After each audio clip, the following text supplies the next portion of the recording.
नमस्कार, स्वागत है आपका हमारे शो आज की पूरी बात में। आज हम बात करने वाले हैं एक ऐसे कॉन्सेप्ट की जो मुस्लिम लॉ से जुड़ा हुआ है, जिसका नाम है वक्फ। आपको हम सिंपल भाषा में बताएंगे कि वक्फ क्या होता है, एक बार प्रॉपर्टी वक्फ होने के बाद उसका क्या होता है, मुतवल्ली कौन होता है, उसका क्या रोल है, वक्फ बोर्ड कैसे काम करता है, 2013 और 2025 के वक्फ अमेंडमेंट एक्ट क्या कहते हैं और ये सिस्टम मुस्लिम कम्युनिटी के लिए इतना इंपॉर्टेंट क्यों है। तो अगर आपको भी ये जानना है कि once a Waqf always a वक्फ का असली मतलब क्या होता है, तो इस वीडियो को अंत तक जरूर देखिए। मैं हूं श्रेयसी शुक्ला। चलिए शुरू करते हैं आज की पूरी बात। सबसे पहले हम ये समझते हैं कि वक्फ का मतलब क्या होता है। वक्फ यानी डोनेट। एकदम सिंपल भाषा में ये एक मुस्लिम लॉ का कॉन्सेप्ट है, जिसका मतलब ये होता है कि अगर कोई इंसान अपनी प्रॉपर्टी, वो चाहे मूवेबल हो या नॉन मूवेबल, उसे किसी भी रिलीजियस या चैरिटेबल पर्पस के लिए permanently in the name of God donate करता है, तो वो प्रॉपर्टी वक्फ बन जाती है। और जो इंसान इसे डोनेट करता है उसे वाकिफ कहते हैं, यानी डोनेटर। और अब अगर आपने प्रॉपर्टी डोनेट कर दी है तो वापस लेने का कोई तरीका नहीं है, इसलिए कहा जाता है once a Waqf always a वक्फ, क्योंकि जो ओनरशिप होती है उसे परमानेंटली ट्रांसफर की जाती है in the name of God. आगे समझते हैं, अगर अब आपने प्रॉपर्टी को वक्फ बना दिया है तो ये चली जाती है स्टेट वक्फ बोर्ड के कंट्रोल में। अब स्टेट वक्फ बोर्ड डिसाइड करता है कि इसमें हम मस्जिद बनाएंगे या कब्रिस्तान या फिर मदरसा। जो भी डिसाइड करता है उन सारी चीज को मैनेज करने के लिए केयर टेकर या मैनेजर, जिन्हें मुतवल्ली कहते हैं, उन्हें अपॉइंट किया जाता है।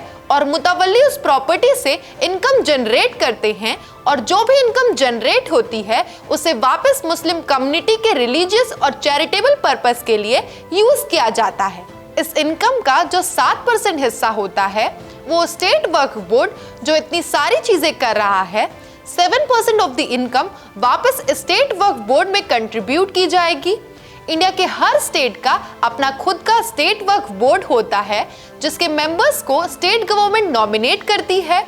वैसे ही सेंट्रल लेवल पर वक्फ काउंसिल होता है, जिसके मेंबर्स को सेंट्रल गवर्नमेंट नॉमिनेट करती है। और अगर कोई प्रॉपर्टी डिस्प्यूट हो जाए तो उसे मैनेज करने के लिए ट्रिब्यूनल भी बनाए गए हैं। और इन सारी चीजों को मैनेज करने के लिए वक्फ एक्ट, जिसे अब हम समझाने वाले हैं, इंडिपेंडेंस के पहले से लेकर 1995 तक वक्फ एक्ट में टाइम टू टाइम चेंजेस किए गए हैं, लेकिन प्रॉब्लम्स और कंट्रोवर्सीज बरकरार रही हैं। फाइनली 2025 में जो चेंजेस और अमेंडमेंट पास किए गए हैं इन प्रॉब्लम्स को सॉल्व करने के लिए, लेकिन इससे पहले भी इन प्रॉब्लम्स को सॉल्व करने के लिए वक्फ में मेजर अमेंडमेंट किए गए थे। तो हुआ ये कि मुस्लिम कम्युनिटी की सोशल, इकोनॉमिक और एजुकेशनल कंडीशन को एनालाइज करने के लिए 2005 में सच्चर कमेटी का गठन हुआ।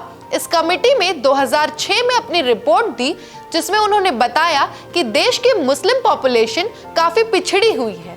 ना उन्हें सही एजुकेशन मिल रही है, ना एम्प्लॉयमेंट अपॉर्चुनिटीज, ना बेसिक फैसिलिटीज। अब इस रिपोर्ट में वक्फ प्रॉपर्टीज को लेकर काफी रिकमेंडेशन दी गई थी। बोला गया कि देश भर में 4.9 लाख से ज्यादा वक्फ प्रॉपर्टीज हैं, जिनकी वैल्यूज हजारों करोड़ों में है, लेकिन इनकी प्रॉपर रिकॉर्ड नहीं बनाया गया है।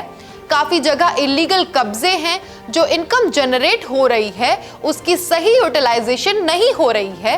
तो इन प्रॉब्लम्स को एड्रेस करने के लिए 2013 में वक्फ अमेंडमेंट एक्ट लाया गया।